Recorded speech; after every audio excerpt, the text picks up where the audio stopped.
আমি Mohammad Shakib Ahmed Butex youth development ক্লাবের সভাপতি হিসেবে দায়িত্ব পালন করতেছি। আমরা বুটেক্স ইউথ ডেভেলপমেন্ট ক্লাব থেকে বুটেক্স ক্যাম্পাসে বাংলাদেশের সর্ববৃহৎ ন্যাশনাল টেক্সটাইল অলিম্পিয়াড আয়োজন করেছি। এবছর আমাদের ন্যাশনাল টেক্সটাইল অলিম্পিয়াডের সেগমেন্টসমূহ হচ্ছে textile quiz competition, senior category এবং junior category, textile case competition, textile poster presentation এবং টেক্সটাইল কন্টেন্ট রাইটিং। আমাদের টেক্সটাইল অলিম্পিয়াডে প্রায় 35টিরও বেশি ক্যাম্পাস এবার অংশগ্রহণ করেছে এবং আমাদের টোটাল প্রাইজ মানি হবে 72,000 প্লাস। আমাদের আজকের প্রোগ্রামের চিফ গেস্ট হিসেবে উপস্থিত থাকবেন বাংলাদেশ টেক্সটাইল বিশ্ববিদ্যালয়ের মাননীয় ভিসি মহোদয়। গেস্ট অফ অনার হিসেবে উপস্থিত থাকবেন ইঞ্জিনিয়ার মোহাম্মদ সোবাহান, সিআইপি ম্যানেজিং ডিরেক্টর, অকোটেক্স গ্রুপ।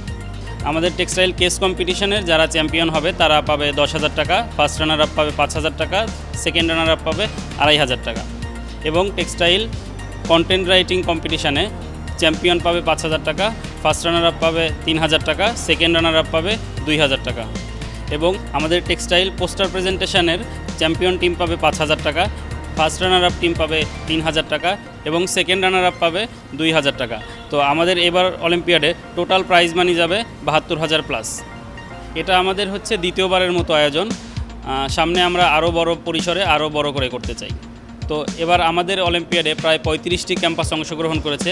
আমাদের এক্সপেকটেশন আমরা পরবর্তী বছর অলিম্পিয়াডে আরও বেশি ক্যাম্পাসে রিচ করব।